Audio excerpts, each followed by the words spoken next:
bypassing antivirus. So I've started off with the ms venom command here. Should be familiar with this part. The payload, lhost, lport. This -x may be new. This is going to tell it to embed inside of an executable. So users share Windows-binaries radmin.exe. So it's just a radmin program. So in the Windows binaries folder we have, as the name implies, some Windows binaries. This -k tells it to run the payload in a different thread. So we'll still be able to run the original program to the user. It'll look normal. But we'll also be able to have the payload in the background. Format executable, and I just put it into radmin.exe.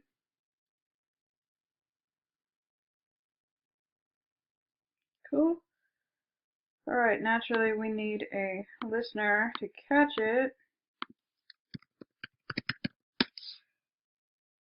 While that's setting up, I'm going to turn on real-time protection in Microsoft Security Essentials on Windows 7. So this will give us some antivirus. PC status is now protected. So if it finds these files, it should delete them. It's of course still loading. I should have done it before I turned on the video. Use Firefox. We haven't used Firefox yet.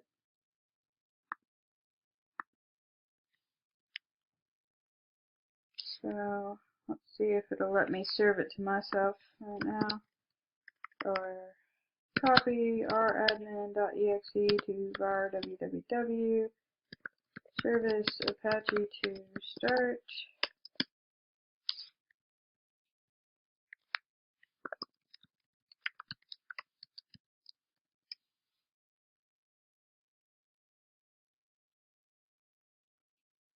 I don't know what's up with that all of a sudden. Don't think this has TFTP. Could. Nah. Does have FTP though.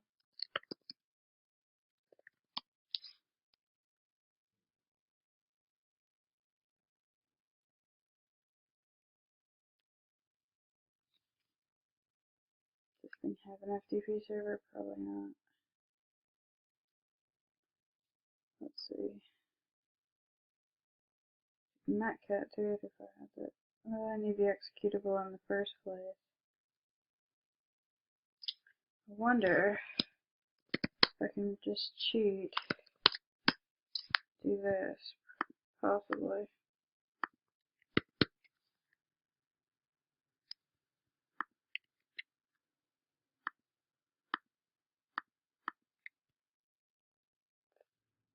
Need some way to get files onto it, and I don't want to do it with PowerShell because I haven't taught you PowerShell yet. Really not sure what's up with this web server. Let's see if I stop the web server.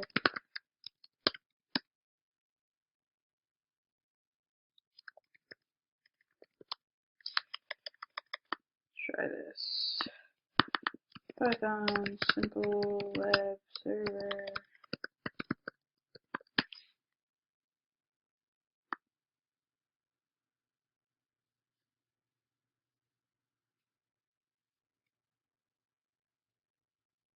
I couldn't think of alright, whatever. I'm cool.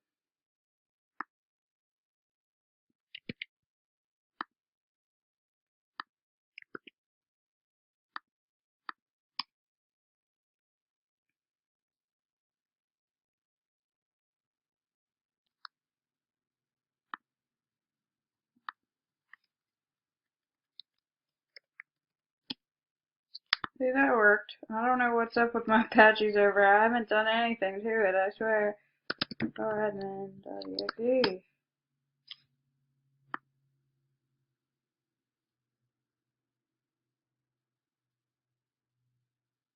And as it's being downloaded, basically, Microsoft Security Essentials. Kill it. Go to our downloads folder. It won't be there anymore. It is there.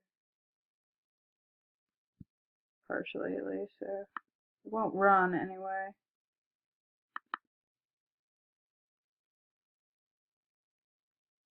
There it's gone. It never actually ran. Well, let's go ahead and start up a listener. Use multi-handler. Set payload, Windows, Interpreter, reverse TCP, set lhost, lport. We've got our listener if we can ever make it run. Another site that you might try, I don't want you to ever try this with anything that you've put your hard work into making avoid antivirus, because this site actually does share their results with the antivirus vendors. So if you do get something that bypasses antivirus and then you upload it to this site, you may find on your next test it doesn't work. I did show it in my book and did point this out, but yet people still think that it was a bad idea to show it to people in the first place. So I'll reiterate, don't upload your specially crafted payloads to this site. They will share it with the antivirus vendors. That's kind of the point, is they're trying to make antivirus better, which we in security would like antivirus to be better, but we as pen testers, it makes our lives easier if it doesn't catch our stuff, certainly. But since I haven't done anything to this radmin.exe to make it bypass antivirus, I can upload it, no problem. I won't lose my super secret formula for making things avoid antivirus by scanning it with VirusTotal.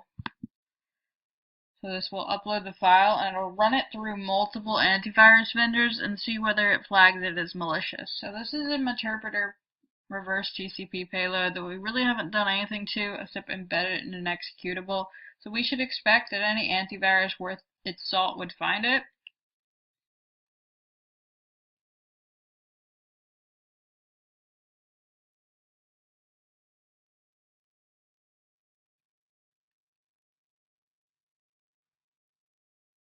Which, there's certainly antiviruses out there that do nothing as far as I can tell.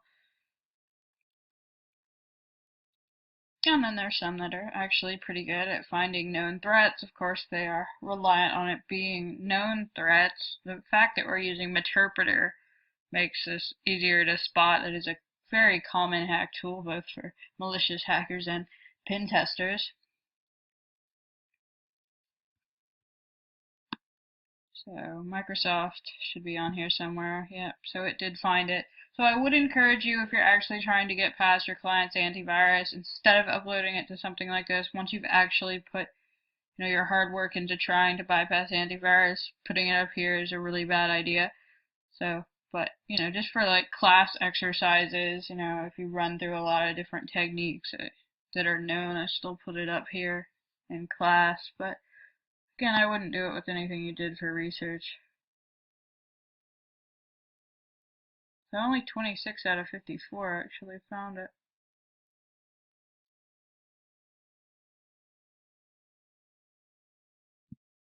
But any of your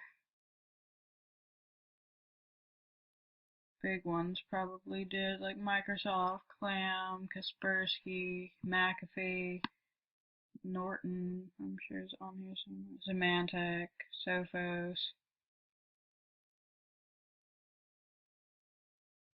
So probably anything that your client is likely to have did find it. So we would have to try a little bit harder. We could certainly go through lots of different trials and techniques of how to make this number go down, but for the sake of time and space, let's just kill this for now. I'm going to use a tool. I had you download it in the setup. Should be in your root directory, Hyperion.exe. So this is basically going to encrypt it with, I think, AES encryption, and then it's going to throw away the keys. And if you know anything about encryption, that might raise a red flag for you, because it's like encryption without keys, it shouldn't be able to decrypt on the other side, right? It's supposed to be a the whole point of cryptography, or cryptanalysis rather, is to try and break these things. Well, obviously it doesn't use cryptographically secure standard. Its key space is much smaller, so it can brute force its key on the other side in a reasonable amount of time. Alright, so what I actually have to do is actually go into the Hyperion directory, because that's where like the DLLs and stuff are. So this is meant to be run on Windows, but we can use the tool wine to run our Windows programs. So I'm going to run hyperion.exe on radmin.exe, and I'll just call it bypass hyperion.exe.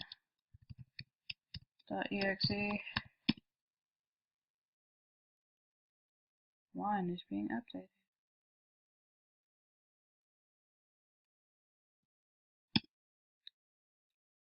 Alright, so now that wine has updated, it ran, so my wine needed to be updated in there. So then we should have bypass hyperion.exe, so I'll copy that. Well, I'll just do my Python directory from here. So I'll restart my Python server and see if my bypass hyperion.exe can get past antivirus. Last time I checked it could. When I'm actually on tests, I use things a little bit different than this. Another tool set is veil evasion that you can use. It hooks up directly to Metasploit though, so I have had some trouble with it in classes because it's expecting like the latest version of Metasploit, which it may not necessarily have on a class image, and then so getting them lined up can be kind of annoying, but it has a lot of avoiding antivirus things in it as well. And then, I mean, the best way to do this sort of thing is not to use Meterpreter at all, to build something custom that uses the Windows APIs to like call back and things. I mean, these are making a reverse connection to another system is not a malicious thing to do. I mean, practically all of your programs do that at some point or another. So, what did I name it? Bypass hyperion.exe.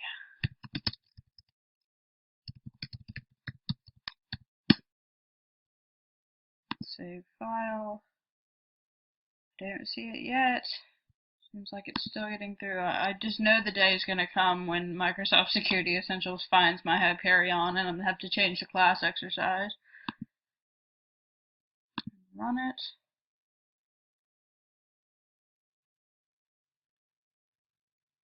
Where's my radmin? I don't see my radmin. Did I at least get Michelle? No, I didn't get Michelle either. But I didn't get hit by antivirus. Done.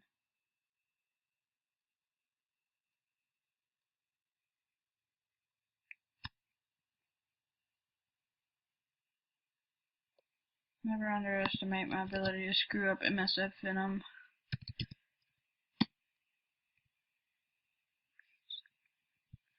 What's the command I used? Executable kf.exe radmin.exe. How about this, just to prove that it works? Because I've been having some problems with MSF Venom for probably the past 6 to 9 months with the shellcode that it generates not working, though it seemed to work pretty well when I recorded the videos for exploit development, but there could be something wrong with the executable template, or I need to update, because I haven't updated it since the build for this image when I started the class. So let's just do Windows Meterpreter reverse TCP, not embed it in the executable. So we know this part works because we tried it already. Ports. Format is exe. Call it meterpreter.exe. So we've already got our handler for it.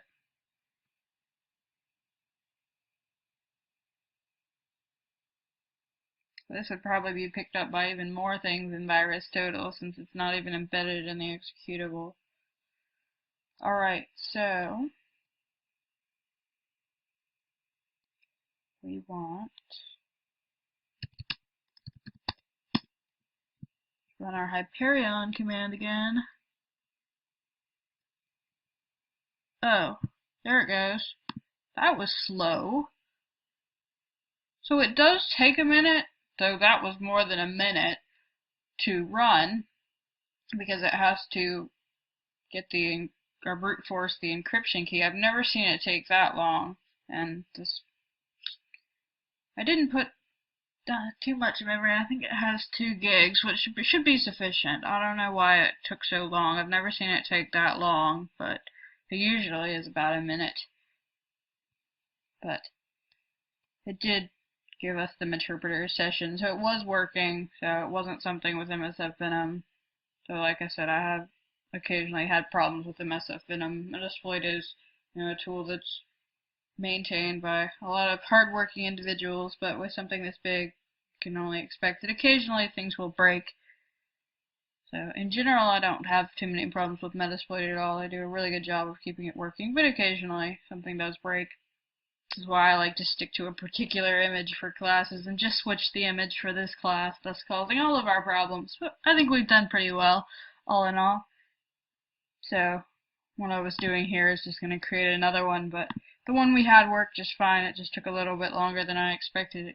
It's usually a little bit faster at cracking the key than that.